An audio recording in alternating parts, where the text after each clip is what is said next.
O cristão, a igreja e a política. Esse tema te interessa? Então não desliga esse vídeo não. Nesse vídeo eu quero trazer 4 questões, 4 perguntas e problematizar elas e respondê-las para tentar ajudar você na compreensão dos limites de um cristão, da igreja e a questão da política. Fica comigo aí, não desliga o vídeo. E a primeira pergunta é: um cristão pode participar da política? Queridos, eu creio que sim. Nós cristãos, em primeiro lugar, antes de ser cristãos, nós somos cidadãos brasileiros no nosso caso. Um cristão, ele é um cidadão, ele faz parte da sociedade. E não existe nada que impeça na Bíblia um cristão em um sistema democrático, como é o sistema democrático do Brasil, participar da política, assim como ter as suas próprias opiniões políticas. Eu creio que a participação de verdadeiros cristãos na política é saudável, é boa. Até porque a política, além das questões econômicas, as questões de diplomacia, ela envolve também as questões morais e éticas. E um cristão, estando inserido no meio político, seja através de cargo eletivo ou de outros tipos de cargos, concursados, enfim, ele pode trabalhar e defender as questões morais e éticas que também fazem parte do espectro político. Então eu creio que a participação de um cristão no meio político é muito saudável, desde que principalmente ele não rompa os seus valores, ele não desvie os seus valores, não se envolva em escândalos, em corrupção, e que tudo que envolva as questões morais e éticas, eles possam estar expressando a sua opinião de acordo com as Sagradas Escrituras. E a segunda pergunta é: um pastor ou um líder em atividade na igreja deve participar da política partidária? Eu creio que não. Eu creio que caso um pastor, ou aqui vou fazer uma ressalva antes de continuar minha resposta, pastor, missionário, apóstolo, bispo, padre, são nomenclaturas para designar líderes ativos na igreja cristã. Então, independente do título, né, a questão aqui é a função. Eu creio que um líder religioso, vou usar esse termo então daqui para frente, eu creio que um líder religioso que está em plena atividade das suas atividades sacerdotais na igreja aonde ele pastoreia, lidera, eu creio que ele deve fazer uma opção. Ou ele opta por continuar liderando a igreja, ou ele opta por se lançar na carreira pública, se colocando seu nome como candidato a um cargo público. Eu creio que há incompatibilidade nas duas funções. Apesar de saber que legalmente não existe um impedimento legal, um líder religioso pode tranquilamente se candidatar, eu creio que ele tem que procurar buscar em Deus qual é a sua verdadeira vocação. Eu me lembro do testemunho do pastor, do reverendo Hernandes Dias Lopes, que na sua adolescência, ele mesmo testemunha que um dos sonhos da vida dele era ser político, que não perdia um comício. E ele gostava muito, ele se sentia vocacionado para aquilo, mas quando ele entendeu, ainda muito jovem também, que o chamado dele era para ser pastor, era para pastorear o rebanho de Deus, ele optou por se abster da sua carreira política, por não desenvolver essa carreira política, por ele entender isso, como eu também entendo, que existe uma incompatibilidade. Ou você serve a Deus na sua vocação de sacerdote religioso, ou você serve a Deus como um político, seja como prefeito, vereador, enfim, ou apoiando candidatos, participando ativamente da política. Creio que sim, pode ser uma vocação, mas eu creio que existe incompatibilidade. Eu creio que os líderes religiosos, isso se mostra, se prova, que os líderes religiosos que continuam em atividade nas suas funções sacerdotais e se lançam na política diretamente ou viram cabos eleitorais de alguns candidatos e têm uma participação ativa na política partidária, eles acabam, em alguns ou em muitos momentos, usando a estrutura da igreja, as redes sociais da igreja, os cultos, a sua influência como líder religioso para promover campanha política partidária dentro da igreja. O que é um absurdo e, inclusive, pode ser configurado, segundo o novo Código Eleitoral, como crime. Então, concluindo, eu creio que, em primeiro lugar, é um desvio de função sacerdotal e, em segundo lugar, é antiético. E a terceira questão é: a igreja, como instituição religiosa, deve participar da política partidária? Eu creio que não. Eu creio que a igreja, quanto instituição religiosa, comete um erro gravíssimo no momento que ela passa a servir como uma apoiadora política, como uma base política.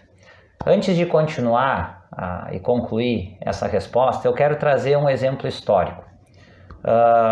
Quando nós falamos e lembramos da igreja medieval, a igreja cristã medieval, que na época era a Igreja Católica Apostólica Romana, por um período de aproximadamente 1000 anos, durante esse período aí do Império Romano, da Idade Média, quero ser breve aqui nessa questão histórica, nós vamos ver a igreja e o Estado unidas. A igreja vai governar juntamente com o Estado durante esse período. Então nós temos centenas de anos, mais de 1000 anos aí de história da igreja, onde a igreja esteve junto com o poder secular, com o poder político no poder. E quais foram os resultados dessa união?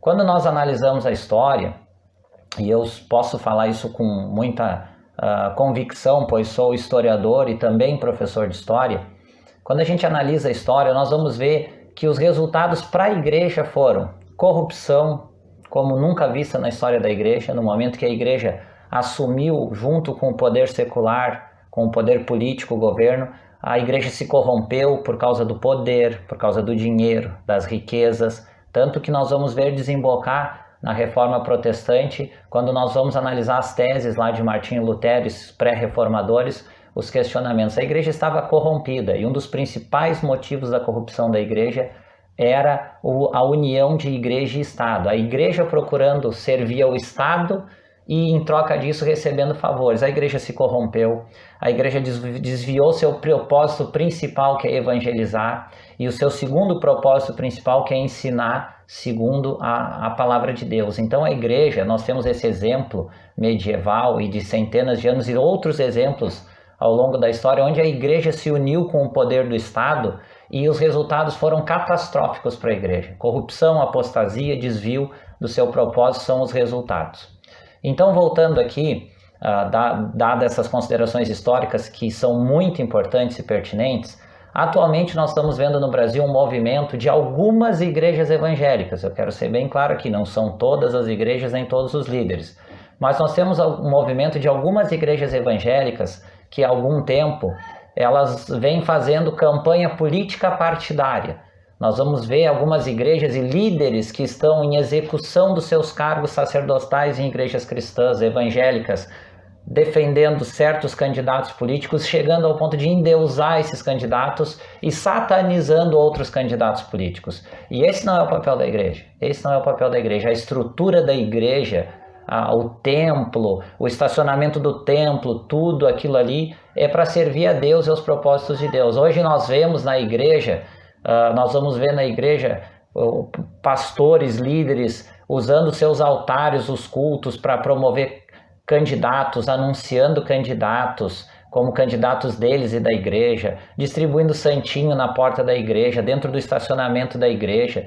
Além de ser um desvio da igreja, é crime eleitoral. Você pode verificar no atual Código Eleitoral do Brasil se o que eu estou falando não está correto, inclusive com pena de multa de 2.000 a 8.000 reais. Você pode ver lá. Pode conferir lá, é um desvio e ainda por cima pode ser considerado, dependendo do que for feito, crime eleitoral. Então nós vamos ver hoje esse movimento, infelizmente, entranhado dentro das igrejas, os altares servindo de palanque político, as estruturas das igrejas, né? Pastores e líderes se corrompendo para estar no poder. Já estamos vendo casos de corrupção na política, envolvendo pastores conhecidíssimos aí. Tudo por quê? Isso não é perseguição do diabo. Isso não é coisa do partido, da oposição, do candidato oposto, não. Isso é coisa de desvio de função. Isso é a corrupção, o desvio da igreja, que historicamente sempre aconteceu quando se uniu o poder. Queridos, Estado, governo é uma coisa, igreja é outra. Nós temos que entender que uma das coisas boas que aconteceram ao longo da história foi a separação do Estado e igreja. Ou você é vocacionado para liderar a igreja, cuidar da igreja, ensinar as coisas de Deus sobre a vontade de Deus, ou você vai procurar sua vocação. Se a sua vocação é política, deixa a igreja de lado. Não se desvie, continue fazendo a obra, mas se afaste da liderança da igreja, porque uma coisa que é difícil é desassociar. Mas o pastor, a pessoa física, tem direito de voto, de democracia? Sim. Mas nós temos que entender que a igreja é uma pessoa jurídica, uma instituição jurídica legalmente, e ela tem o seu representante. E é muito difícil fazer essa desassociação, e ainda quando ela acontece utilizando a estrutura da igreja, não tem como defender o indefensável. Então, amados, eu creio que a igreja, quanto instituição, representada pelos seus representantes legais, ela não pode se envolver em questões de política partidária, ela não pode, e inclusive é crime eleitoral dependendo de como for feito. Então, eu creio que os pastores, os líderes, eles têm que orar pela nação, orar pelos candidatos, agradecer a Deus pela democracia e ensinar sobre política à luz da palavra de Deus, sem levantar a bandeira de A ou B ou satanizar um ou outro. Pergunta número 4. Como a igreja deve proceder em relação à política?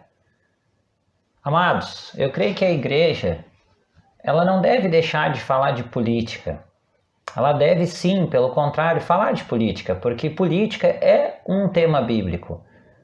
Nós vamos ver a Bíblia, tanto no Antigo quanto no Novo Testamento, exemplos sobre política, como, por exemplo, o capítulo 13 que o apóstolo Paulo escreveu, o início dele, principalmente os 7 e 8 primeiros versículos lá de Romanos, capítulo 13 de Romanos, que Paulo escreve. Onde lá está escrito uma das orientações bíblicas de como o cristão deve lidar com a política. Eu creio que sim, os líderes devem ensinar, inclusive pregar sobre política, pois é um tema bíblico, melhor dizendo. Deve ensinar à luz da palavra de Deus, pregar a verdade, ensinar os valores e os princípios morais e éticos pautados na palavra de Deus, pois um dos aspectos que a política envolve, além da economia, intercâmbio, enfim, diplomacia, é as questões morais e éticas. A política ela delibera sobre questões morais e éticas também. Eu creio que os pastores, os pregadores, os líderes devem ensinar à igreja quais são principalmente os princípios morais e éticos ensinados pela palavra de Deus e como se comportar diante das autoridades.